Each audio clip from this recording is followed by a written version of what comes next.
2021-22 का साल खत्म होने को आ गया। 31 तारीख खत्म होने को आ गई है। रात 12 बजे से बहुत बड़े बदलाव आ रहे हैं पूरी मार्केट में, खासकर इंडियन मार्केट में। और इस वक्त भी हम देख पा रहे हैं कि यूएसडीटी का प्राइस लगातार गिर रहा है। और ऐसा बिल्कुल सेम कब हुआ था? 23 नवंबर को जब एकदम से न्यूज आई थी कि क्रिप्टो करेंसीज के ऊपर टैक्सेस लगेंगे। तो तब से क्या कि उस दिन भी यूएसडीटी का प्राइस 60 रुपए के आसपास चला गया था। बिल्कुल ऐसे आज भी लगातार डिक्लाइन आ रहा है। यूएसडीटी का प्राइस 70 रुपए से भी नीचे जा सकता है। तो कुछ भी हो सकता है इस रात। यही कारण है कि 3 से 4 घंटे की मेंटेनेंस मांगे सभी इंडियन एक्सचेंजेस ने। खासकर वजीरक्स की अपडेट मैंने आपको कल भी दे दी थी।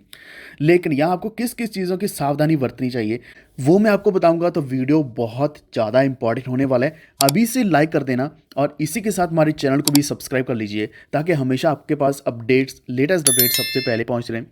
और कुछ अपडेट्स मैं हमेशा टेलीग्राम के ऊपर डालता रहता हूँ। वॉफिड ऑफिशियल सर्च कर लो। जैसे कि आप यहाँ देख सकते हैं, ऑलरेडी मैं बाइंग अपॉर्चुनिटी यहाँ बता चुका हूँ कि यूएसडीटी को बाय कर लो और इतने प्राइस पे आप सेल कर दो।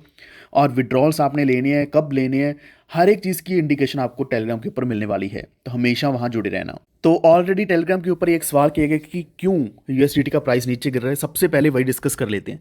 तो ऐसा जब पैनिक क्रिएट होता है इंडिया में, तो इंडिया में यूएसडीटी लोगों के पास अगर रहता है तो वो उसको सेल कर करके रुपीज़ अपने बैंक्स में डालना शुरू कर देते हैं। उनको डर है कि 12 बजे के बाद कुछ भी हो सकता है, जिस कारण उन्होंने यूएसडीटी को सेल कर दिया, क्रिप्टो करेंसीज को सेल कर दिया। और अभी उनके पास आईएनआर है और आईएनआर को विड्रॉ कर रहे हैं अपने बैंक अकाउंट में। अपनी सिक्योरिटी के लिए वो कुछ भी करने के लिए रेडी हैं कि अगर 1 तारीख हो जाएगी तो 1 तारीख से जो भी अमाउंट बैंक में जाएगा उसके ऊपर 30% का टैक्स लगने वाला है। तो यही एक मेन और सबसे बड़ा कारण है। लेकिन इसी के साथ बहुत से लोग जो स्मार्ट है वो ये भी करने वाले हैं, वो यहाँ सेल करके बाय करने वाले बहुत लो प्राइस के ऊपर, जिससे कम से कम हमें यहाँ 12% तक का प्रॉफिट सिर्फ यूएसडीटी में ही मिल जाएगा। जितनी बड़ी क्वांटिटी होगी उतना ही ज़्यादा आपका प्रॉफिट रहेगा। तो यह यूएसडीटी का कारण। एक और चीज़ आप देखोगे आज के दिन ही कि क्रिप्टो करेंसी सारी नीचे गिरेंगी। तो यहाँ जब यूएसडीटी सेल किया जाता है तो यूएसडीटी पे एक कॉइन है, इसी के साथ बाकी कॉइन्स जो हैं वो भी लगातार सेल होंगे इंडियन एक्सचेंजेस के ऊपर, जिस कारण इनका प्राइस नीचे गिरेगा। तो ऐसा नहीं है कि बाकी एक्सचेंजेस के ऊपर भी मार्केट्स नीचे गिरेंगी, सिर्फ इंडियन एक्सचेंजेस के ऊपर इस तरीके का प्रभाव दिखेगा। तो इस चीज़ का खास ध्यान रखना, इसका फ़ायदा उठाओ। ऐसा नहीं है कि पैनिक करके आप भी सेल कर दो, ऐसा मत करना। इस चीज़ का फ़ायदा उठाओ जब भी ऐसी सिचुएशंस आती हैं। एडवर्स सिचुएशन हमें हमेशा एक अच्छा प्रॉफिट देकर जाती है, इसीलिए मैं बार बार आपको अपडेट कर रहा हूँ टेलीग्राम के ऊपर। अब हम बढ़ते हैं क्रिप्टो करेंसीज के ऊपर टैक्सेशन को लेकर। एक चीज़ बिल्कुल क्लियर है कि 1% जो टीडीएस है वो कल से नहीं लगने वाला। टीडीएस लगेगा 1 जुलाई से। तब तक हमें चिंता करने की कोई ज़रूरत नहीं है। मोस्ट प्रोबेबली तब तक टीडीएस या तो एलिमिनेट कर दिया जाएगा या फिर कम कर दिया जाएगा। तो टीडीएस के बारे में सोचना बंद कर दो। लेकिन फिर भी एक चीज़ आपको बता देता हूँ कि अगर 10,000 रुपये की अगर आप क्रिप्टो करेंसीज ट्रांजैक्ट करते हैं तो आपका जो टीडीएस है वो नहीं रहने वाला। अगर 50,000 रुपये के ऊपर चला जाता है, अगर थ्रेशोल्ड लिमिट ये लगाई गई है, इससे ऊपर जाता है तो आपको अपने अकाउंट्स को ऑडिट भी करवाना पड़ेगा अकॉर्डिंग टू आईटी एक्ट।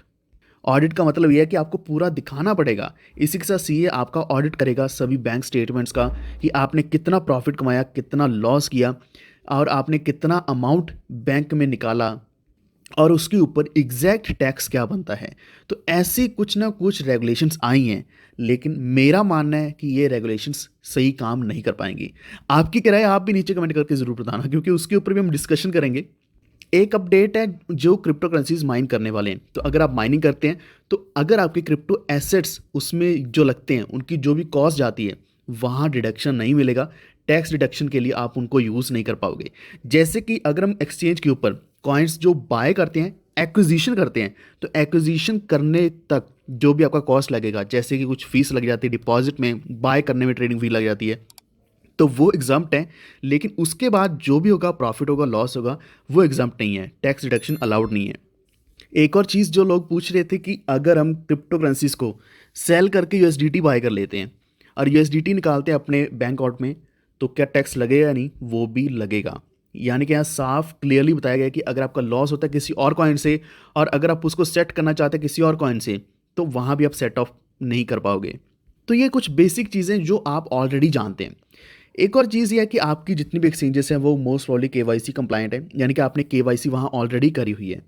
लेकिन आपको मैं डेक्स कई बार बता चुका हूँ। आज से पहले करीब एक दिन पहले भी आपको एक डेक्स दिया था जो कि है बिट कीप के नाम से। तो वहाँ BKB का गिव अवे चल रहा है। आई होप कि आपने पार्टिसिपेट किया होगा, लेकिन अभी तक भी अगर आपने पार्टिसिपेट नहीं किया तो मैं लिंक्स दोबारा डिस्क्रिप्शन में डाल रहा हूँ, तो उसके ऊपर क्लिक करके आप पार्टिसिपेट कर लो, फ्री में कॉइन्स मिलेंगे। तो वो कॉइन्स अलग बात है, गिव अवे अलग बात है, लेकिन मेरा कहने का मतलब ये है कि आपके पास एक डिसेंट्रलाइज्ड वॉलेट होना चाहिए, वो डिसेंट्रलाइज्ड एक्सचेंज होना चाहिए जिसके ऊपर आप अपने कॉइन्स को रखें और वहाँ आप लॉन्ग टर्म तक होल्ड कर सकते हैं।